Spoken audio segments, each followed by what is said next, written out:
Hello বন্ধুরা, তোমরা সবাই কেমন আছো? আশা করি সকলে অনেক ভালো আছো। আমিও তোমাদের ভালোবাসা ও সাপোর্টে অনেক ভালো আছি।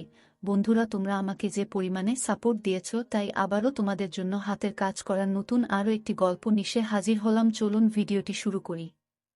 আমার 14 বছর বয়সে মালকিন আমাকে তার বাড়িতে নিয়ে যান এবং আমাকে 500 টাকা দিয়ে মালকিন নিজের পিঠের ম্যাসেজ করাতেন। আমি 500 টাকায় রাজি হয়ে মালকিনের পিঠে মালিশ করতাম।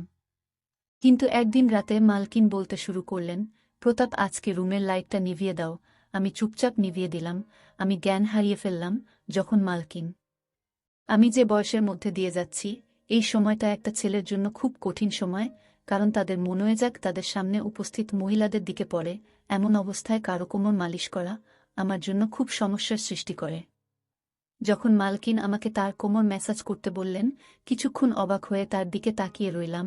আমি কিভাবে এটা করব, এটা খুবই লজ্জার বিষয়, কিন্তু আমার বাবা বলেছিলেন, মালকিনের কোনো কথায় না করবি না, তিনি খুব দয়ালু মনের মহিলা। তুই যদি তার হৃদয়ে জায়গা করে নিতে পারিস, তবে তিনি তোকে বেতনের চেয়েও বেশি টাকা দেবেন। তিনি আমাকে টাকা দিয়েছেন, তা পুরো 500 টাকা, এবং বললেন, এই টাকাটা শুধু তোমার। আমি খুব খুশি হয়েছিলাম, কিন্তু যখন তিনি আমাকে তার কোমরে তেল দিয়ে মালিশ করতে বললেন, আমি হতভম্ব হয়ে তার দিকে তাকিয়ে রইলাম। তিনি কিভাবে একটা ছেলেকে দিয়ে মালিশ করাতে পারেন? আমি কিছু বললাম না, কিন্তু খুব নার্ভাস ছিলাম। তিনি আমাকে তার রুমে নিয়ে গেলেন, তারপর বিছানায় শুয়ে তার কোমরে তেল লাগাতে বললেন। আমি যখন তার কোমর থেকে তার কাপড়টা তুলে দিলাম, তখন আমার চোখ বড় বড় হয়ে গেল। তিনি আমাকে যে তেল দিয়েছিলেন, আমি চোখ বন্ধ করে আমার হাতে কিছুটা নিয়ে তার কোমরে লাগাতে লাগলাম। আমার একমাত্র চেষ্টা ছিল কাজে পুরোপুরি মনোনিবেশ করা। আমি একবারও তার কোমরের দিকে তাকাইনি, আমি শুধু চোখ নামিয়ে ম্যাসাজ করেছিলাম। আমার মনে আছে যে আমি যখন এখানে কাজ শুরু করি, প্রথম দিকে কাজের সময় অনুসারে আমি যখন মালকিনের ঘরে প্রবেশ করলাম, তখন মালকিনকে কিছুটা অন্যরকম লাগছিল। তার চেহারায় অদ্ভুত পরিবর্তন লক্ষ্য করলাম। তিনি ঘামে ভিজে যাচ্ছিলেন। আমি জানি না তার কি হয়েছিল। আমাকে দেখামাত্রই সে হঠাৎ সোজা হয়ে আমার দিক থেকে অন্য দিকে তাকাতে লাগলেন। আমি কিছুটা অবাক হয়ে মালকিনের দিকে তাকিয়েছিলাম। আমার মনে হলো মালকিনের শরীর ভালো নেই। আমি সবসময় নীরবে মালকিনের সেবা করতাম, কিন্তু আজ আমি কিছুটা দ্বিধা নিয়ে মালকিনের দিকে তাকিয়ে তাকে জিজ্ঞেস করলাম, মালকিন, আপনি ঠিক আছেন তো? আপনাকে অন্যরকম লাগছে মনে হয়। আমি আমার মালকিনকে মন থেকে সম্মান করতাম এবং আমি তার জন্য চিন্তিত থাকতাম, কারণ তিনি কেবল আমার মালকিনই ছিলেন না, আমার কাছে তিনি একজন খুব ভালো অভিভাবক ছিলেন। তিনি ছোটবেলা থেকেই আমাকে সাহায্য করেছিলেন এবং তিনি আমার দুঃখী জীবনকে সুখী করে তুলতে খুব সাহায্য করেছিলেন। আমি কষ্টে ছিলাম, কিন্তু তার দেওয়া টাকা আমার জীবন বদলে দেয়। আমার বাড়ির অবস্থা পাল্টে যায়। আমার প্রশ্নে মালকিন নাতে মাথা নেড়ে আমাকে আশ্বস্ত করলেন যে তিনি একেবারে ঠিক আছেন, কিন্তু তার মুখে স্পষ্ট দেখা যাচ্ছিল যে তিনি কিছু লুকাচ্ছেন এবং তিনি খুব টেনশনে আছেন। কয়েক মাস ধরে তার বাড়িতে কাজ করছি। আজকে প্রথমবার যখন তিনি আমাকে ম্যাসাজ করতে বললেন, আমি খুব ভয় পেয়েছিলাম। কারণ পুরো বাড়িতে তিনি একাই থাকতেন, না স্বামী না কোনো সন্তান। এই কথাটা শুনে আমি প্রথমে চুপ হয়ে গেলাম, কিন্তু আমি মালিশ করলাম, সারাক্ষণ আমার হাত কাঁপছিল। আমি ভেবেছিলাম মালকিন একদিনের জন্য আমাকে দিয়ে এই কাজটা করাবেন, কিন্তু এখন তিনি আমাকে দিয়ে প্রতিদিন মেসেজ করানো শুরু করলেন। আমি মালাকনের কোনো কাজে এতটা ঘৃণা বোধ করিনি, কারণ তিনি কোনো উদ্দেশ্য নিয়ে আমাকে দিয়ে কোনো কাজ করাতেন না। কিন্তু যখন আমি একা রুমের মধ্যে তাকে তেল মালিশ করতাম, তখন আমার খুব অস্বস্তি হতো। একটা অদ্ভুত ব্যাপার হলো যে আমি মালকিনকে মালিশ করা শুরু করার পর থেকে মালকিন আমার দিকে খুব ভালোবাসার চোখে তাকাতে লাগলেন।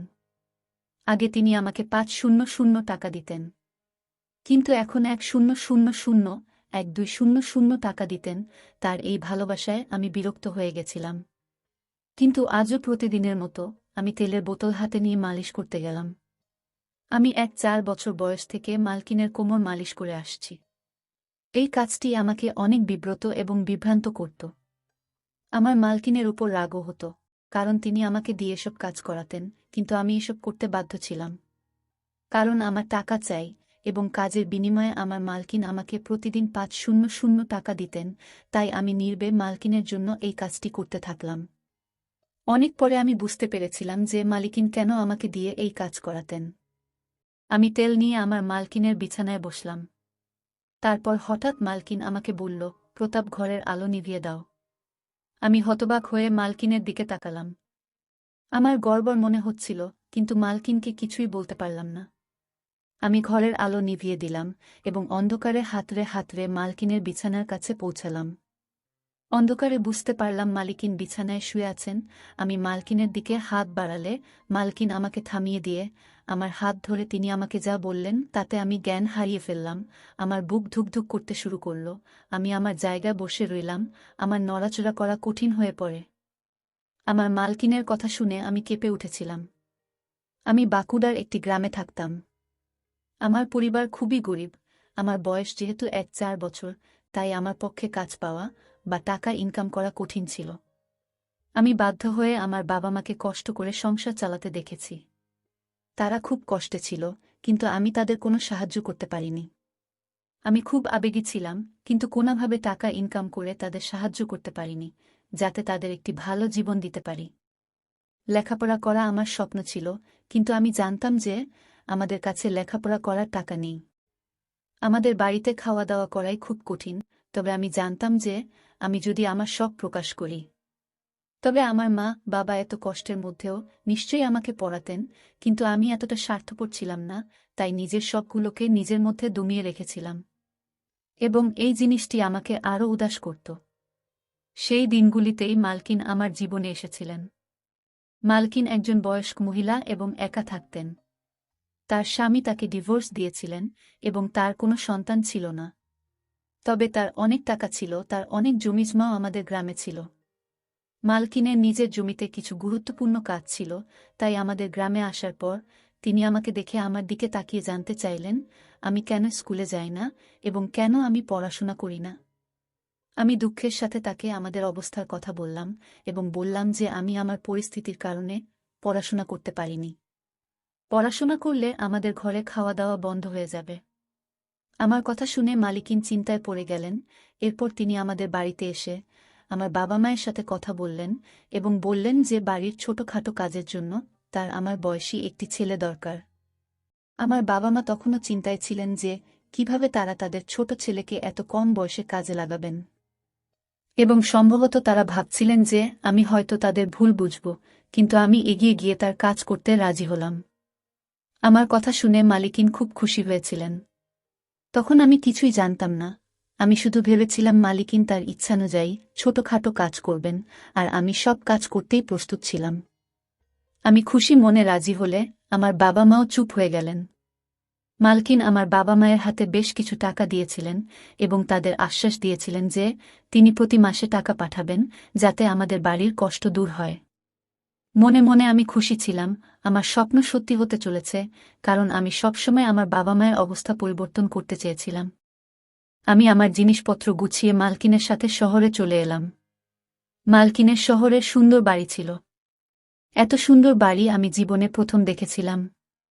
মালকিন আমার থাকার জন্য একটি রুম দিয়েছেন। রুমটি খুবই ছোট, কিন্তু খুব সুন্দরভাবে সাজানো ছিল। রুমে দামি দামি আসবাবপত্র রাখা ছিল। আমার মনে হচ্ছিল যেন ঘরটা আমার স্বপ্নের মতো তৈরি করা হয়েছে।